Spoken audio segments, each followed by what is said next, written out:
Okay, so I'm going to be talking about the Never Shout Never interview with Bryan Stars. Pretty much what happened is, if you don't know, Christopher Drew and Never Shout Never, his two other bandmates, were doing an interview with Bryan Stars, and uh, pretty much what happened was, um, the whole interview was just a mess. One of the band members was just really disrespectful the whole entire time, wouldn't really give any answers, um, and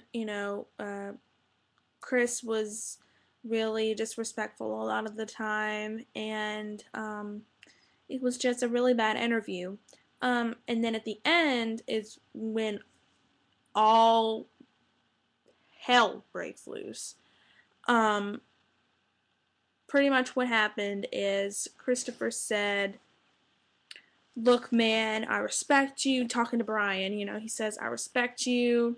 I love this guy to death, but what you're doing is not real, and we don't want to pull a bunch of bull crap." He said something else, but I'm not going to tell you what he said. Um, we don't want you to pull a bunch of bull crap out of us. We want the real deal, and you need to get back on the right track or whatever. Something like that. Pretty much what he said was that his show is not serious, and Bryan's show is not serious, and that what he does is not serious, and that um, they didn't want to be asked a bunch of stupid questions. And at the end, Bryan is just recording himself, and he says, it, it, it really broke my heart whenever Bryan was, you know, he pretty much just broke down in tears, and he said, um, you know, I drove 7 hours, and he knew the New York Times was going to be here, and um, and he said pretty much what he told me was that my show was a joke, and he said it's not a joke. I'm very serious about what I do. Um, and he just broke down, and I felt so terrible. I mean, um, so here's what I want to say about Christopher Drew. I think it was very disrespectful how he handled the situation. He could have handled it very differently. You can tell someone that what that you don't agree with what they're doing. You don't, embarrass them in front of their entire Bryan's entire fan base and Christopher's entire fan base. It's just setting yourself up for destruction. That's not how you maturely handle something like that. If you could have just brought him aside and said, "Look, Bryan, I really want to talk about my work. I want to talk about my music and be serious, not, these silly questions and stuff." But see, the thing is, that's what Bryan's known for. Bryan is known for silly little quirky questions, you know, that are silly and funny, and he has a mixture of serious questions and silly questions at the same time. And I can understand where Christopher was coming from, saying that Bryan's questions were kind of dumb, but they weren't dumb. I shouldn't say dumb, but they were silly, kind of pointless. But I've been seeing so much stuff on Tumblr, Twitter, Facebook, YouTube. I've been seeing a lot of videos, and a lot of people have been saying the same thing, that that Christopher is really just a jerk now, and you know a lot of other people are saying that what he said was real, and that you know you don't need to be upset with Christopher Drew just because of one interview. This isn't just one interview. This is much bigger than just a little incident that happened. Okay, think about this. This is just a perspective that I just thought up in my head. Okay, let's take away the fact that it's Christopher Drew and Bryan Stars. Let's forget that. Okay, let's just think about two people who are making a living, doing what they love, but this person is higher than this person. He pretty much says that what you're doing is not practical, and I don't agree 100% with what you're doing. What you're doing is not real. And, this person looks up to this person and, just tearing them down. And, no one deserves to be told that what they're doing is not, it's not, it's a joke. No one deserves to be told that. And Christopher has been saying for the longest time that people need to go after what they dream. Sorry, my nose is itchy. That people need to go after what they dream, but you turn around and tell someone that what they're doing is a joke. It's not okay. And Bryan is such a sweetheart, and I hate to see him so upset. And it breaks my heart because, his self-esteem just, is just, and something else that has really upset me is that people are saying online that, you know, Christopher, they're defending Christopher for disrespecting Bryan. And I don't think that's okay. I don't think that it's okay for you to defend someone just because they're an inspiration for you. Let's forget about the fact that they're an inspiration for you. Let's just talk about this moment, that he was disrespecting another person. It's not okay. And no matter how much you sugarcoat it, it's not okay to tell someone that what they're doing is a joke.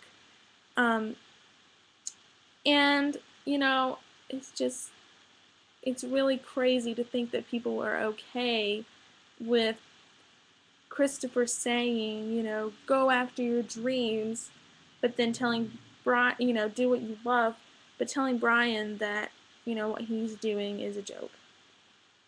I just don't think it's okay. And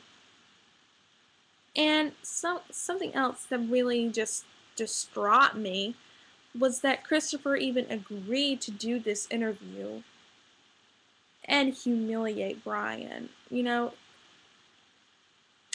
If you don't agree with the way someone's doing something, then that's it. You just don't agree with them. Instead of Christopher agreeing to do the interview, he should have just respectfully passed and said, I really want to focus on my I want to be real. I want to focus on my music and, answer serious questions. Why on earth would you want to have someone interview you who, asks silly questions and things like that? Christopher knew exactly the kind of style that Bryan was doing. He didn't have to completely humiliate Bryan. That wasn't necessary. And the way that his bandmates was acting was just not okay either. They were pretty much just making fun of him, and one of the band members was just being rude the whole time. It's just like, I don't know. It's just, you owe them the respect they deserve for making a living, and, it's just, to me, the way that Christopher handled it, he didn't handle it like an adult, like he should have. He handled it like a teenager would have done. That when someone like in school, like in high school, when someone would purposely humiliate you in front of the entire class, that's pretty much how I felt that Christopher handled that. He handled it like a kid. He didn't handle it like a mature adult. The whole thing was just crazy, and the whole internet has just gone bonkers, and it's crazy to think that, and something else, my thoughts keep scattering. I'm trying to grab them all at once.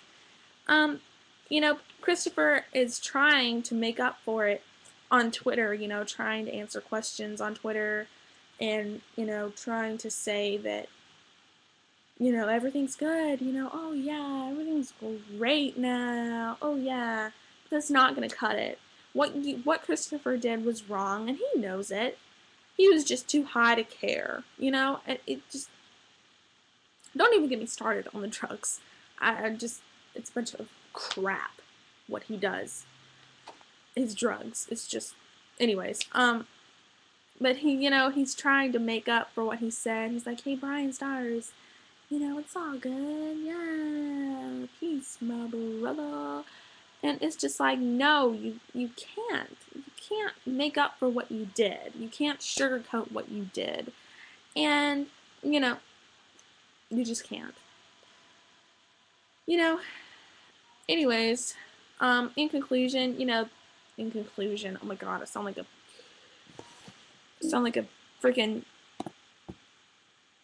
professor speaking at a, you know, college or whatever. But anyways, what I want to end up saying is, people that are defending Chris, you really need to think about what you're saying before you say it. Don't, you know, just really put yourself in Ryan's shoes and think about how you would feel. Don't, don't just defend Chris just because he's been there for you and because he's your biggest inspiration. You should really think about it. And, yeah. Anyways, this is the end of my